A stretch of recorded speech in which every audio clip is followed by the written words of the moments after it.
दोस्तों नमस्कार। स्वागत है आपका द रेड पॉलिटिक्स में। आपको पता ही है, वैसे तो हम पॉलिटिक्स पे बातें करते हैं, क्योंकि अभी कुछ समय बाद नवरात्रि शुरू होने वाले हैं। तो इन्हीं नवरात्रों को लेकर आज ये हमारा शो है। हम इन नवरात्रों में क्या करें कि हमें सभी कष्टों से मुक्ति मिल जाए और हमारी सभी मनोकामना पूर्ण हो जाए। इसी सिलसिले में बात करने के लिए हमारे साथ जुड़े हैं पंडित विकास भारद्वाज, जो कुंडली, हस्तरेखा और वास्तु विशेषज्ञ है। सर, आपका बहुत बहुत स्वागत है।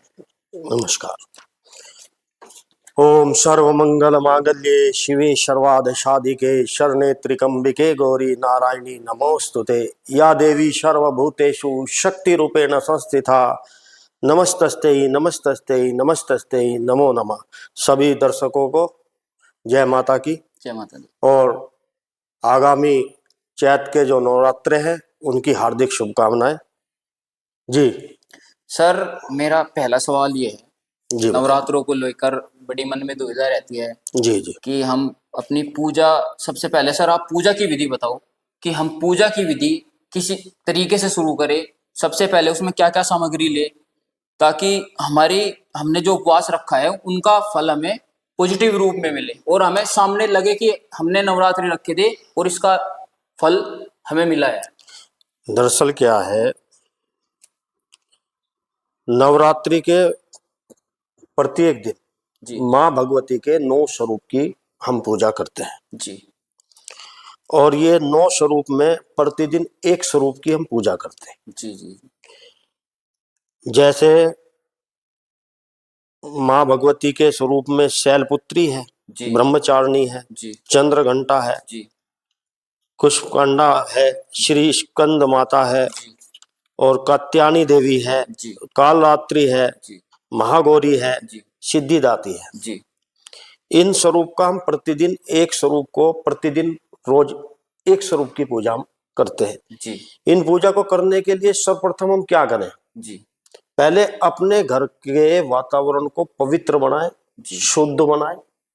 पहले के जो जमाना था जी उसमें गौ माता का गोबर का लेपन होता था, जी जी जब ये अभी तो माताएं सबके बहनें पक्के पक्के। तैयारी करती थी। लेकिन अब जी पक्के घर हैं तो अभी तो उनके सब लिए आप जो है संधे नमक का पोचा अपने घर में सब लगाएं। सिंधे नमक का पोचा। हाँ, संधा नमक का पोचा लगाने से निगेटिव ऊर्जा तुम्हारे घर से निकलेगी। पूरे घर में लगाए या फिर जहाँ पे हमने नहीं, माता की?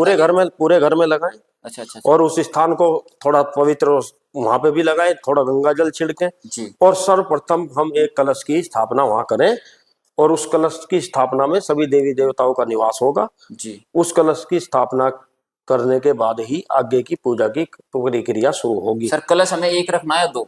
एक कलश रखना है, सिर्फ एक? एक कलश की स्थापना करनी है। जी जी जी और वो उस कलश को हम चांदी का भी ले सकते हैं, जी सोने का भी ले सकते हैं, जी तांबे का भी ले सकते हैं, जी और मिट्टी का भी ले सकते हैं। मिट्टी का भी ले सकते लेकिन जो भी कलश हम स्थापना करें उसमें जी। हम विशेष रूप से ध्यान रखें कि उसमें छेद ना हो, क्योंकि मिट्टी के भी घड़ा अलग आता है, करवा अलग आता है, तो जी करवे का प्रयोग इसमें हम नहीं मतलब करेंगे। कहने का ये छेद मतलब है वाले कि का, हम स्टील का या तांबे का? स्टील का भी ले सकते हैं, तांबे का भी ले सकते हैं, हाँ, और और भी धातु का ले सकते हैं, सोना चांदी धातुओं का भी हम ले सकते हैं। ले लेकिन सकते विशेष रूप से जो ध्यान रखना है हैं। जी जी वो जी। यही ध्यान रखना है कि उसमें छेद ना हो।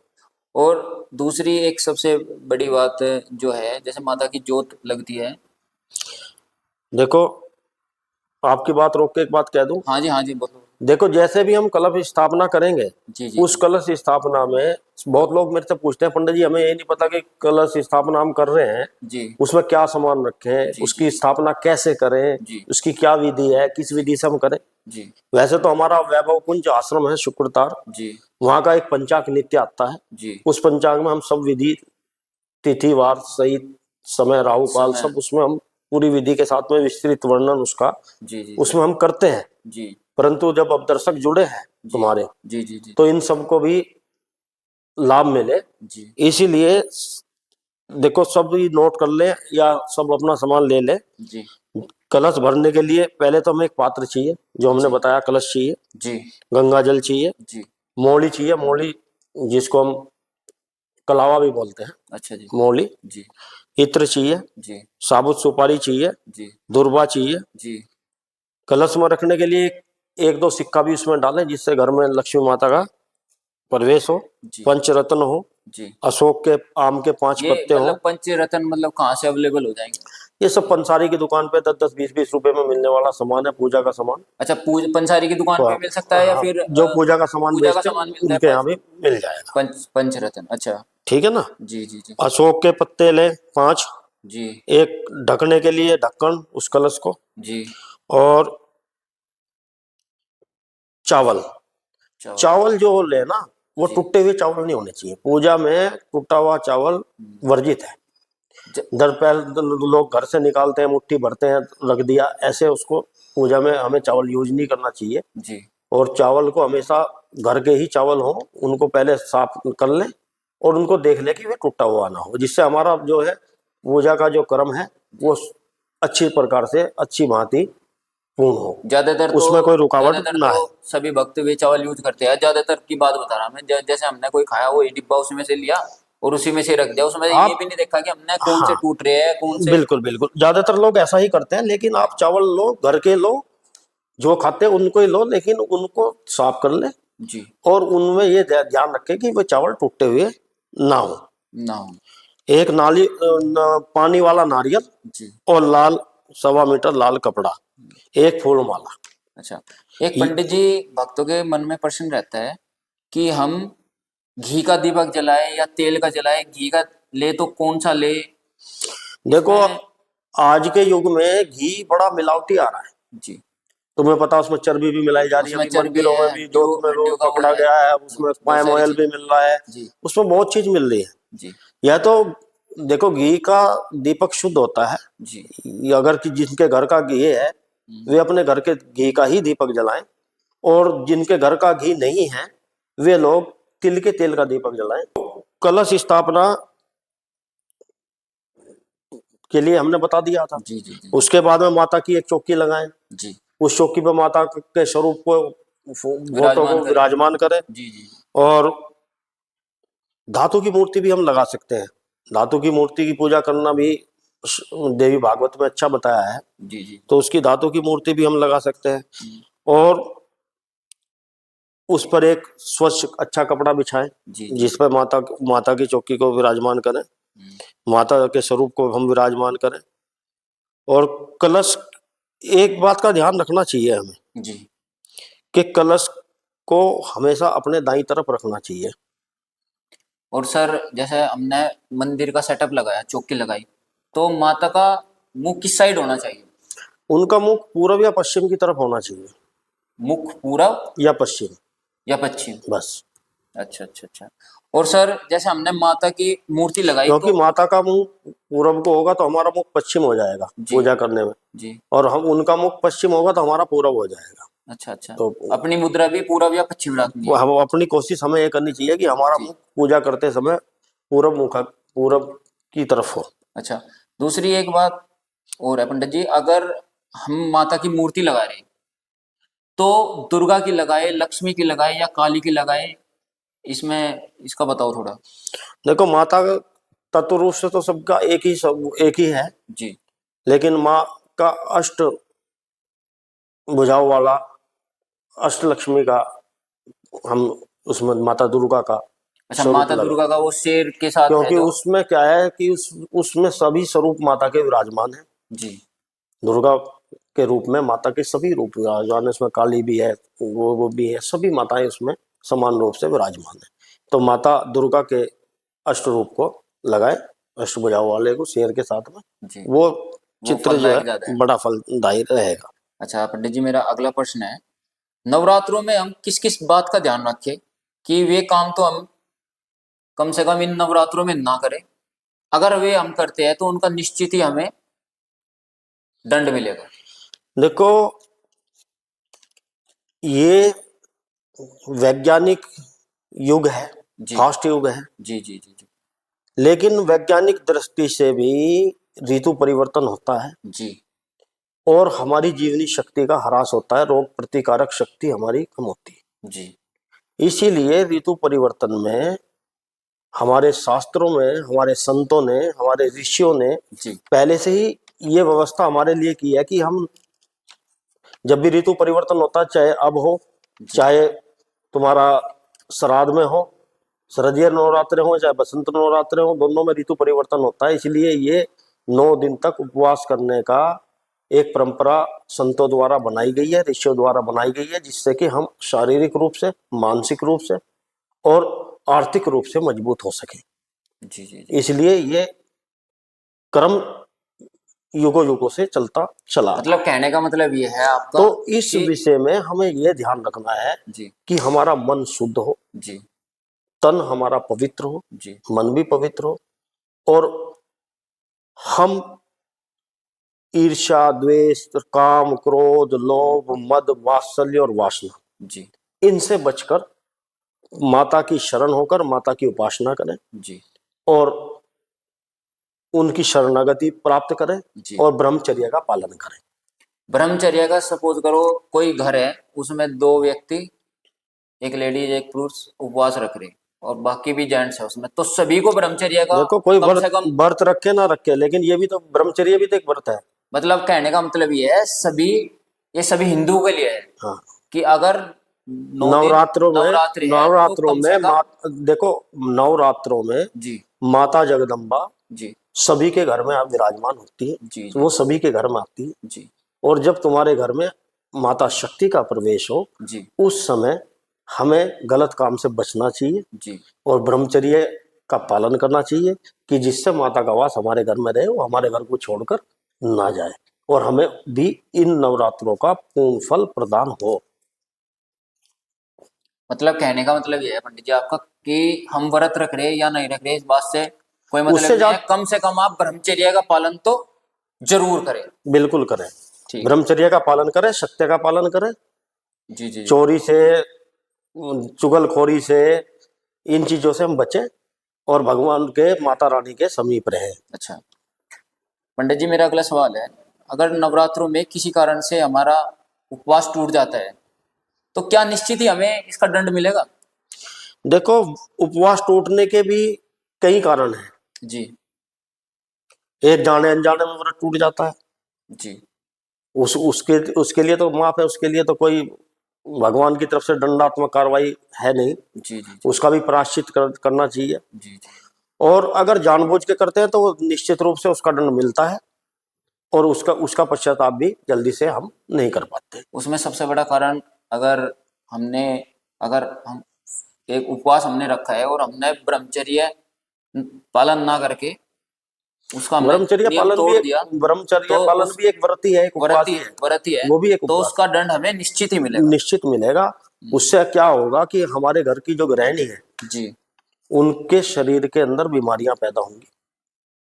अगर इस समय में किसी कारण से वो ब्रह्मचर्य का पालन नहीं करता, स्त्री से सहवास करता है, अगर कोई बच्चा होता है जी उस समय ठहर जाए, जी, तो वो विकलांग पैदा होगा। ये निश्चित है। ये निश्चित है, ये शास्त्रीय बात है।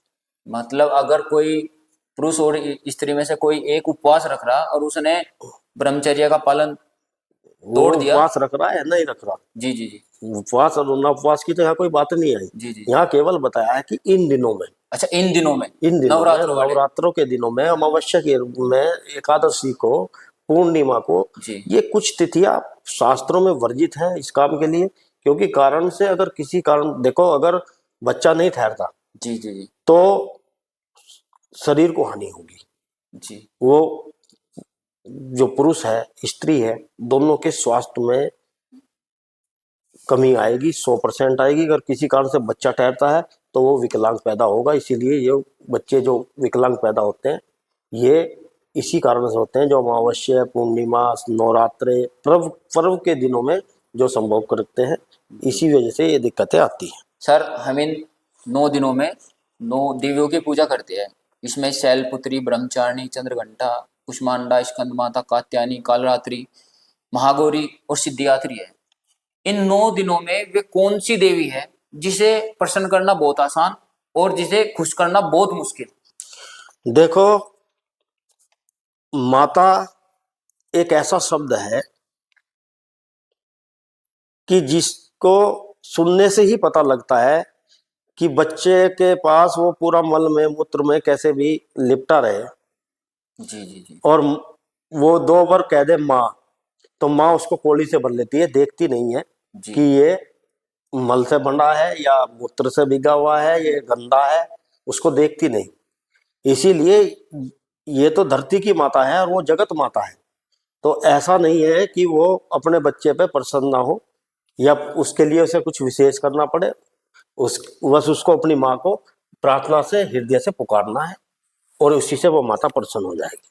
अच्छा पंडित जी, इन 9 दिनों में हम किस तरह की पूजा करें कि हमें नवरात्रों का जो हमने उपवास किया है उसका रिजल्ट हमारे जीवन में हमें 100% बदलाव दिखे? ये सवाल आपका बहुत अच्छा है धन्यवाद सर। कि हमें पूजा किस तरीके से करनी चाहिए कि जिसका फल हमें अधिक से अधिक मिले जी जी जी। और वो हमारे जीवन में प्रत्यक्ष दिखाई दे, परिणाम दे उसके। उसका परिणाम जी प्रत्यक्ष दिखाई दे। जी जी तो इसके लिए पूजा करने के शास्त्रीय विधान है। जी उन विधान से हमें पूजा करनी चाहिए। जी सुबह ब्रह्म मुहूर्त में हमें उठना चाहिए, जल्दी उठना चाहिए। जी घर सुबह उठ के अपने घर की साफ सफाई करके उस जी स्थान को पवित्र करके जी और लाल रंग के आसन अगर हम ले कंबल वाला, दरअसल क्या है कि चुंबकीय तत्व होता है पृथ्वी में, जी जी हम जो साधना करते हैं उसको वो खींच लेती है। लकड़ी के आसन पे भी हम जब करते हैं, मान लीजिए तख्त पे कोई बैठ के करता है, लकड़ी की चौकी पे बैठ के करता है, तो उनका जो जब हम करते हैं, जो साधना करते हैं, उसका फल निष्क्रिय हो जाता है, निष्प्रभाव हो जाता है। जी जी जी तो हमें क्या करना चाहिए कि कुचालक आसन चाहिए जो चुंबकीय तत्व को ना खींच सके। जी जी तो उसके लिए हमें लाल रंग के कंबल के आसन पर बैठ के पूजा करनी चाहिए जी और कुछ मंत्र, बीज मंत्रों का, कुछ वैसे मंत्रों का इस शरदीय मतलब चैतीय नवरात्रों में हमें एक माला कम से कम उनका रोज जप करना चाहिए। वे मंत्र भी हम बता देंगे किस मंत्र का जप करने से तुम्हें क्या प्राप्ति होगी। जी जी। अगर किसी भक्त के जीवन में या आम जनता के जीवन में एंजाइटी, घर का क्लेश, कोई काम नहीं हो रहा, बिजनेस में तरक्की नहीं हो रही, पढ़ाई में आगे नहीं बढ़ पा रहा, रोजगार नहीं लग रहा, तो ऐसा क्या कुछ उपाय है जो इन 9 दिनों में हम करें और हम सकारात्मक रिजल्ट अपने जीवन में देखें?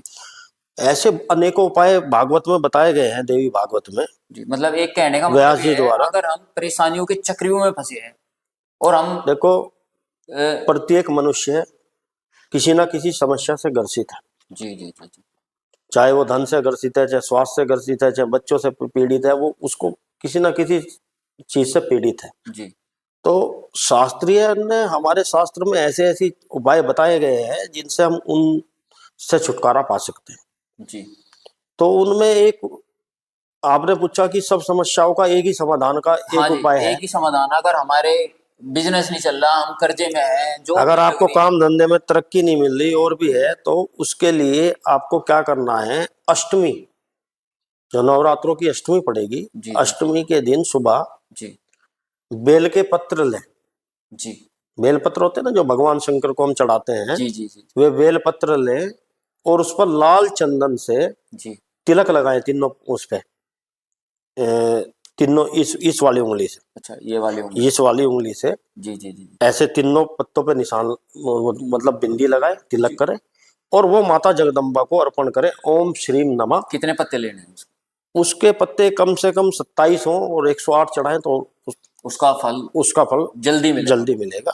जी तो 27 पत्ते कम से कम हो, हाँ 108 हो तो बहुत अच्छी बात है। जी और उनका आप उन पर बिंदी लगाएं और माता जगदम्बा को ओम ह्रीम नमः, ओम श्रीम नमः का जी जप करते हुए अर्पण करें और बैठकर जो भी तुम्हारी समस्या है उसके लिए माता भगवती से प्रार्थना करें। जी। निश्चित रूप से आपकी सब समस्याओं का समाधान इस एकमात्र उपाय से हो जाएगा। चाहे वो हमारी कुछ भी कोई एंजाइटी भी है है, जीवन में, कोई भी कर्जा सम है, कोई भी हमारा सम कोई बिजनेस नहीं चल रहा, कोई भी रोजगार नहीं लग काम रहा। धंधे की सब है, रोग की है, इससे तुम्हारे आर्थिक मजबूती तुम्हें प्राप्त होगी जो लोग इस उपाय को करेंगे, और उनको धन धान्य परिपूर्ण होगा, घर में सुख शांति की व्यवस्था बनेगी। अगर हमारी ऐसी स्थिति है कि सर हम उपवास नहीं रख सकते, चाहे वो पुरुष है, स्त्री, कोई भी है, क्या कोई ऐसा दान है क्या हम 9 दिन में वो दान करें तो उपवास के बराबर हमें फल मिल जाए?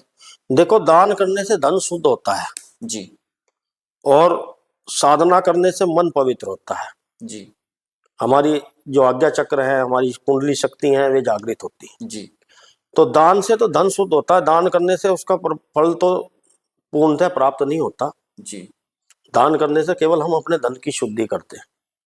और लेकिन इसमें भी देवी भागवत में बताया है कि इस समय दान क्या करना चाहिए, नवरात्रों में दान करना चाहिए कि जो कन्याएं हैं जी उन कन्याओं को, गरीब कन्याओं को वस्त्र दें।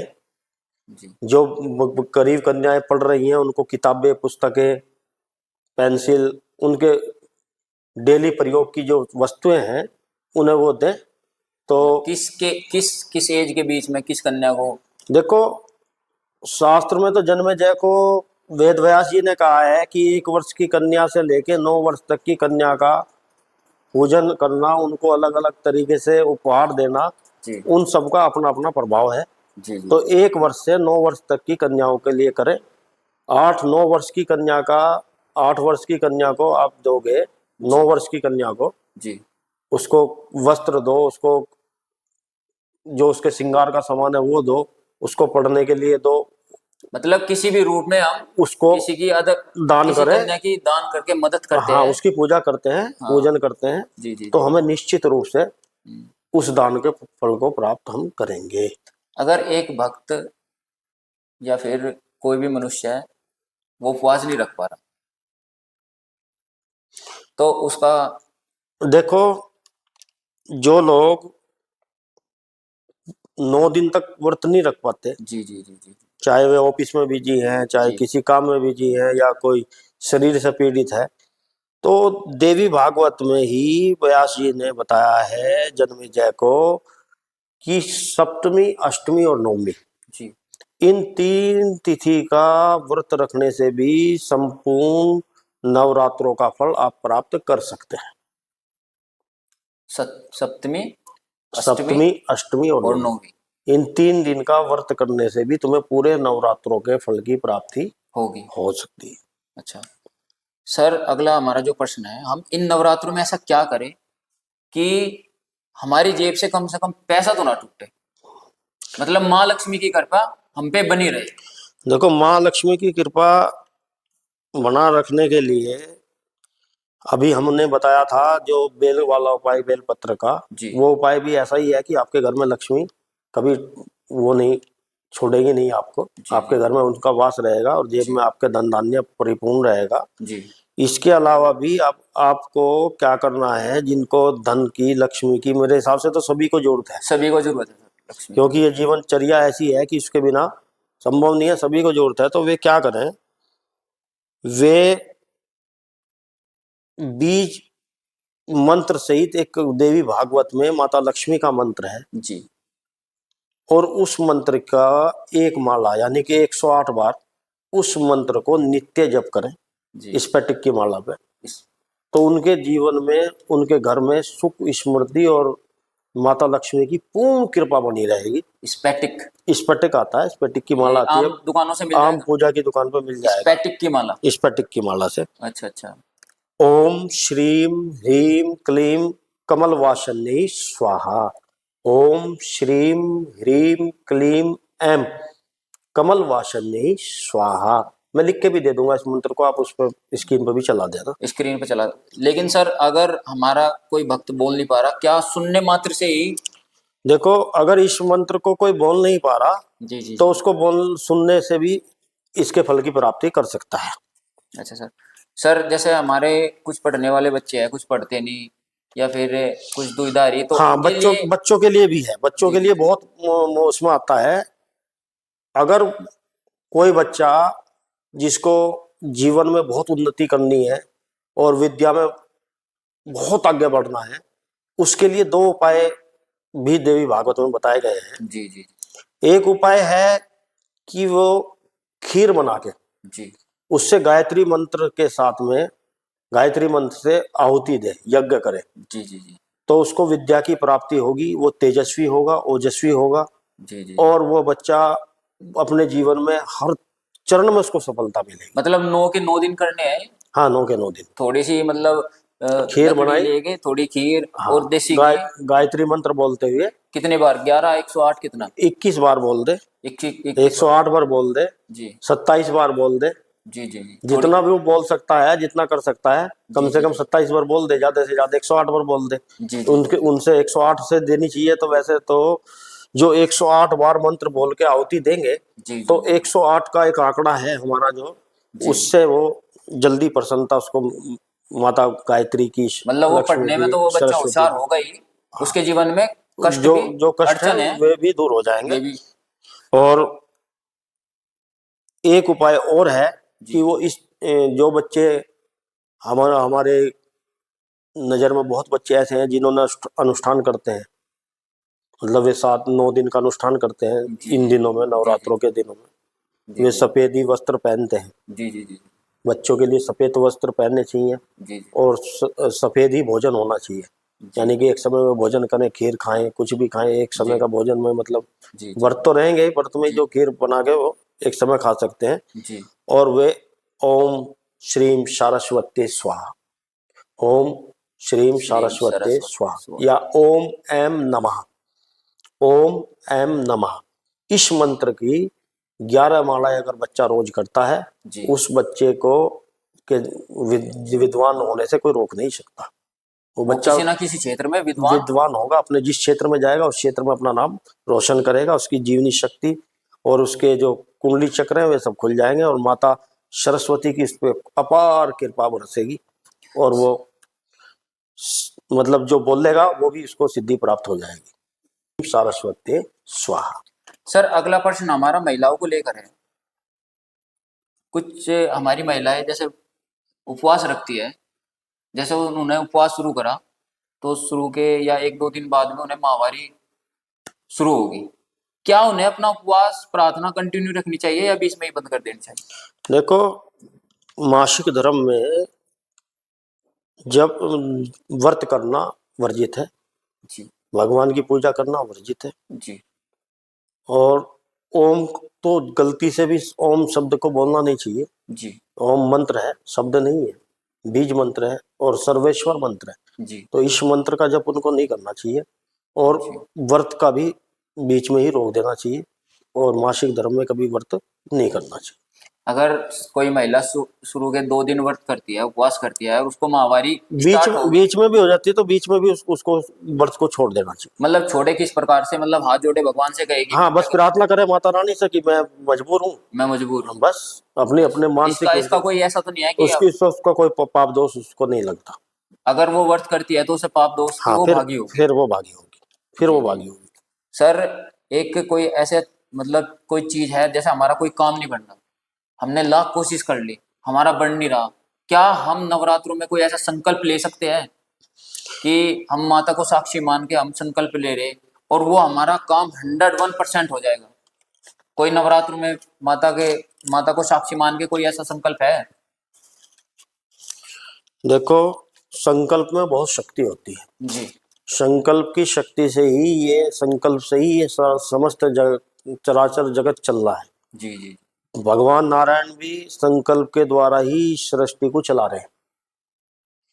तो संकल्प में बहुत ताकत है। जो संकल्प करेंगे उनके वे सब कार्य सिद्ध होंगे, और जो भी संकल्प लेंगे उस संकल्प को हृदय से लेना है, मन से लेना है, शुद्ध आचरण के साथ में लेना है, तो उनका वो संकल्प फलित होगा, पूर्ण संकल्प होगा। की विधि, मतलब विधि क्या है?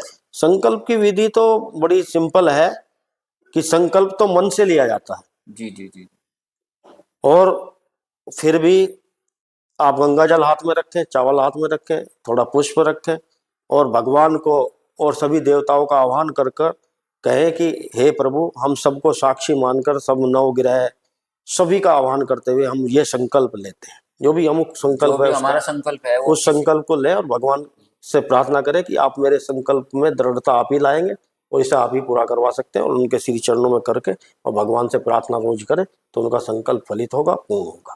सर मेरा अगला प्रश्न है, जैसे कुछ लोग तो अष्टमी वाले दिन व्रत खोल लेते हैं, कुछ लोग मतलब नवमी वाले दिन व्रत खोल लेते हैं, तो दे, इसमें अष्टमी में ज्यादा फलदायक है या फिर नवमी में? देखो, दोनों दिन फलदायक है। जी परंपराएं हैं, जी हमारे पूर्वजों के द्वारा चली आ रही परंपराओं का निर्वाह करना ही हमारा परम धर्म है, जी परम कर्तव्य है। जी जी जी जिनके यहाँ अष्टमी का पूजन होता है वे अष्टमी का पूजन करें, जिनके यहाँ नवमी का पूजन होता है वे नवमी का पूजन करें। जी। मैंने तो यहाँ तक भी देखा कि बहुत लोगों के यहाँ 14 में भी पूजन होता है। अच्छा। तो जिनके यहाँ जैसे परंपरा है उसी परंपरा के अनुसार कन्याओं का पूजन करें, उन्हें भोग लगाएं, उन्हें वस्त्र दें, उनको संतुष्ट करें और फिर गाय माता को भोजन देकर उसके पश्चात फिर अपने व्रत को खोलें। सर अष्टमी और नवमी की जो हमारी जो दिनचर्या होनी चाहिए पूजा को मतलब समाप्त करने की, या फिर उस हमें माता से कहा कि हमने भाई 8 या 9 दिन आपके व्रत करे, तो उसकी विधि क्या है सर? उसकी विधि सिंपल है मतलब शुरू मतलब कि कैसे आप स्टार्टिंग करे, क्या क्या? आप आपने 9 दिन तक व्रत रखा, 8 दिन तक व्रत रखा, आप जी अष्टमी में व्रत खोल रहे हैं, नौवीं में खोल रहे हैं। जी जी जी जी सबसे पहले सुबह प्रतिदिन की भांति उठे, जी जी जी उठकर जिन माता की इस दिन पूजा होनी है उन माता की पूजा करें। जी जो प्रतिदिन एक बार में एक माता की पूजा बताई ना जी शुरू जी में, जी जी तो वही पूजा करें। और पूजा करने के बाद में कन्याओं को निमंत्रण एक रात पहले दे दें, जी उनको बुलाएं, उनको जल से उनके चरणों को धोएं, उनको तिलक करें, उनको लाल चुन्नी भेंट करें। अब जैसे आप सर मॉडर्न जमाना आ रहा है कि कोई अपनी कन्या को किसी के घर पे खाना खिलाना पसंद नहीं कर रहा, तो उस परिस्थिति में क्या करें? उस परिस्थिति में जिनको कन्या नहीं मिल रही वो भैया 9 थाली लगाएं, जी 8 थाली 9 थाली लगाएं जी और माता का आह्वान करें। जी। और फिर गैया माता को उन प्रसाद को दे दें, या कहीं गरीब इलाके में जाके कोई गरीब बच्चे हो उनको वहाँ खिला दें, अच्छा, तो उसका भी फल मतलब? उनको भी उनका फल पूरा मिलेगा। जी जी। सर लास्ट में आप हमारे दर्शकों को ये बताएं कि कम से कम आप इतना तो करे ही करे, अगर आप व्रत भी नहीं रख पा रहे, उपवास भी नहीं रख पा रहे, तो आप इतना तो करे। तो वे कौन कौन से कार्य है जो हर हिंदू को मतलब हर व्यक्ति को करनी चाहिए? देखो, जो लोग व्रत नहीं रख पा रहे जी या और कोई कर्म नहीं कर पा रहे, जी उन लोगों को चाहिए कि वे इन नवरात्रि के दिनों में काम, क्रोध, लोभ, मद, मात्सर्य और वासना जी इनसे दूर रहे। जी सत्य का को इन दिनों में विशेष कर धारण करें। वैसे तो सदा रखना चाहिए, जी लेकिन इन पर्व के दिनों में हमें इनका परित्याग करना चाहिए, ब्रह्मचर्य का पालन करना चाहिए, जी सत्य बोलना चाहिए और भगवान से प्रार्थना भी करनी चाहिए। हम व्रत नहीं रख पा रहे तो प्रार्थना पूजा हम कर सकते हैं, वो भी उनके लिए फलदायी होगी। अगर ब्रह्मचर्य का नियम कोई तोड़ता है सर इसमें? देखो, उससे उसके रोग, शरीर को रोग पकड़ेंगे। स्त्री या पुरुष? स्त्री को ज्यादा है? दोनों को, दोनों को? दोनों को उनको जो है रोग पकड़ेंगे और घर में भी अशांति का माहौल बनेगा, घर में कुछ क्लेश ना कुछ बढ़ेगा? कलेश बनेंगे जी जी। और बरकत भी उस घर की नष्ट होगी। नष्ट हो जाएगी। और किसी कारण से मैंने पहले ही बताया, कोई बच्चा होता है तो वो अपंग पैदा होगा। वो इसीलिए अपंग पैदा होते हैं जो अमावस्या पूर्णिमा पर्व के दिनों में जो बच्चे ठहर जाते हैं, उसी वजह से वे अपंग पैदा होते हैं। जी जी ये शास्त्रीय बात है और ये प्रमाणित बात है। जी जी जी अब कुछ बातें जिनका हम इन नवरात्रों में विशेष रूप से ध्यान रखेंगे, जी करेंगे, वे जी भी मैं आपको बता देता हूँ। जी सभी भक्त इस पैटक की एक माला तो जरूर ले लें, स्पैटिक? क्योंकि इस पैटक की माला पे मंत्र जल्दी सिद्ध होगा। अच्छा, एक तो ये स्पैटिक की माला सभी वक्त जरूर लें। हाँ, इस पैटक की माला पे जप करने से माता की प्रसन्नता होती है और माता का मंत्र जो है इस पैटक की माला पे ही एक किया बार जाता मंत्र और बता दो दोबारा से। है। मंत्र मैं आपको बताता हूँ। जी एक मंत्र माता लक्ष्मी के लिए है, नित्य एक माला तो इस मंत्र की सभी अपने घर में जरूर करें। जी ओम श्रीम ह्रीम क्लीम ऐम कमलवासिनी स्वाहा। जी। ओम श्रीम ह्रीम क्लीम ऐम एम कमलवासिनी स्वाहा। स्वाहा।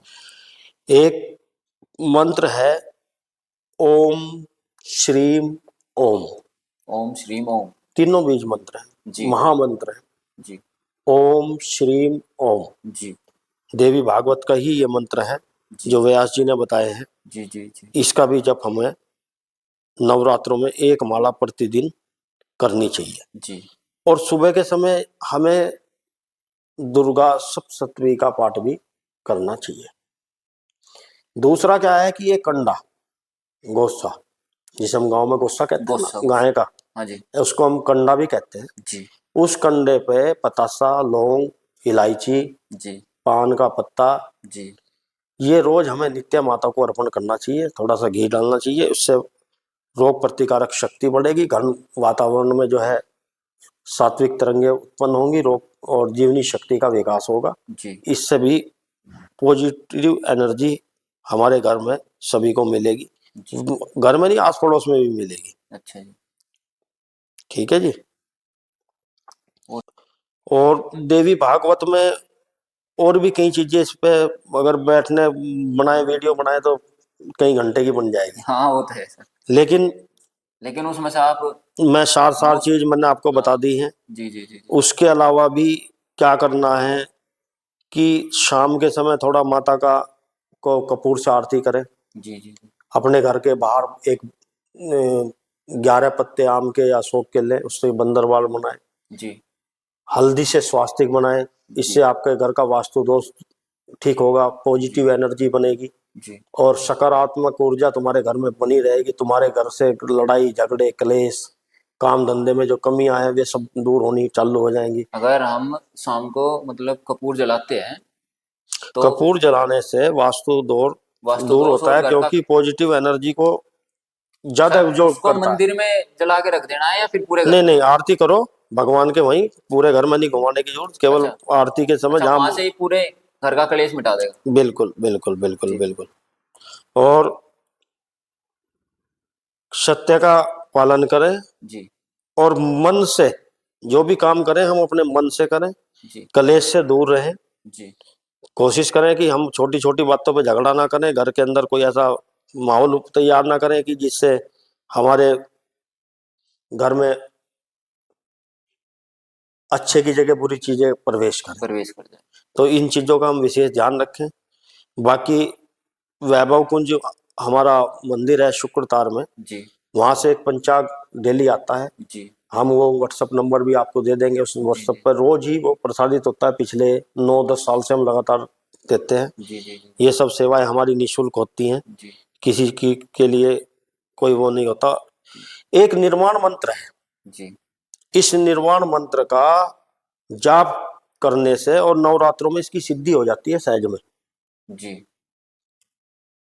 और इस मंत्र की भी एक माला कम जी से कम हम रोज करें। ओम ह्रीम क्लीम चामुंडाय विच्चे। जी। ओम निर्माण मतलब ह्रीम निर्माण। क्लीम चामुंडाय विच्चे, ये निर्माण मंत्र होता है। जी ये माता जगदम्बा शक्ति को प्रकट करने वाला मंत्र है। जी इससे माता अगर इसकी कोई सिद्धि कर ले, वैसे सिद्ध हो जाता है, जी जी। तो माता सहज में उसके सामने जब चाहे जब प्रकट हो जाती है। इसका इतना प्रभाव है। इतना प्रभावशाली मंत्र है। इस मंत्र का की एक माला नित्य नवरात्रों में करनी चाहिए। इससे दुर्गा जी का मंत्र है, धन धान्य भी आएगा, रोग भी हटेंगे। जी। निर्माण, इसका नाम ही निर्माण मंत्र है, निर्माण निर्माण मंत्र करता है। मतलब जितने अवरोध है वो हमारी उन जिंदगी से सब हटा देगा। सब हटा के आपको निर्माण करेगा। जी जी जो तुम्हारे अंदर में मनुष्यों के अपने अंदर उपस्थित दैवीय दैत्य है, जी विघ्न है, रोग है, पाप है, शत्रुओं का नाश करने वाले हैं जी और विद्या को प्रदान करने वाला, ऐसा ये मंत्र है। जी इस मंत्र को का जप जरूर करना चाहिए। एक माता लक्ष्मी का मंत्र, एक ये मंत्र, ये और ये चार चीज अगर जिसने कर ली, उसको लिए प्रत्यक्ष के लिए प्रमाण की आवश्यकता नहीं। कौन? वो अगले नवरात्रे 6 महीने में आते हैं, उससे पहले अपने अपने घर में अपने जीवन में कैसे कैसे परिवर्तन देखेगा आप सोच भी नहीं सकते। ठीक है सर। और बाकी आप उनको हमारा व्हाट्सएप नंबर दे देंगे, ठीक उस है पर वो उन्हें सब मैं वो जो डिस्क्रिप्शन में चीजें हमने बताई हैं जी जी वे और उससे अलग भी, क्योंकि इतने समय में सारी चीज बता जी जी पाना जी तो जी उचित नहीं, जी जी आप भी समझते हैं कि नहीं जी बता सकते, जी असंभव जी है। तो वो व्हाट्सएप के द्वारा भी, पंचांग के द्वारा भी उसको जी पढ़कर उसको फॉलो करेंगे तो उनके जीवन में बड़ा बड़ा परिवर्तन देखने को मिलेगा, प्रत्यक्ष भी और अप्रत्यक्ष भी। क्योंकि दो ही चीज होती है, एक प्रत्यक्ष जी एक जी जी अप्रत्यक्ष। तो प्रत्यक्ष तो जो है कि जो हमें सामने नजर आएगा, जी लेकिन जो पुण्य हम इकट्ठा कर रहे हैं परलोक के लिए, वो अप्रत्यक्ष है, वो जी भी जी दिखाई नहीं देगा, जी। वो भी इसी में उनको मिलेगा। कई बार क्या सर क्या होता है, जैसे हम भक्ति करते हैं लेकिन उसका रिजल्ट हमें सामने नहीं आता, तो वो कहाँ हमारे लिए क्या रोड़ा बना है जो भक्ति का रिजल्ट हमारे सामने नहीं आ रहा? भक्ति का रिजल्ट इसलिए नहीं आता कि पूर्व क्या? जन्म के पाप से हरि चर्चा न सुहाए, जैसे ज्वर के वेग से भूख विदा हो जाए। जी जी जी कबीर जी ने कहा कि बुखार आता है जी तो बुखार आते ही भूख शरीर से बाहर हो जाती है। जी ऐसे ही पूर्व जन्म के जो पाप है, जब वे एकत्रित होते हैं तो भगवान का नाम, भक्ति, ये हमारे जीवन से थोड़ा सा दूर हो जाता है। इसका यही कारण है जी कि प्रारब्ध के कारण जी। उसका वो फल हमें अभी प्राप्त होता नजर नहीं आता। वास्तविक में वो हमारा कर्म है, वो हमने कर दिया तो उसका फल हमें निश्चित रूप से लेकिन मिलेगा। मतलब आप कहने का मतलब ये है कि हम अपना कर्म करते रहे, कर्म करते फल रहे, की इच्छा ना करें। फल की इच्छा ना करें। जिस दिन हमें फल मिलेगा बिल्कुल पूर्ण उस रूप दिन से छप्पर मिलेगा। फाड़ के वो मिलेगा। ऐसा नहीं है कि नहीं मिलेगा। कर्म फल तो उसका, जो कर्म कर दिया, कर्म का अकाट्य सिद्धांत है, हमने जो कर्म करा है जी उसका फल तो हमें मिलना ही मिलना है।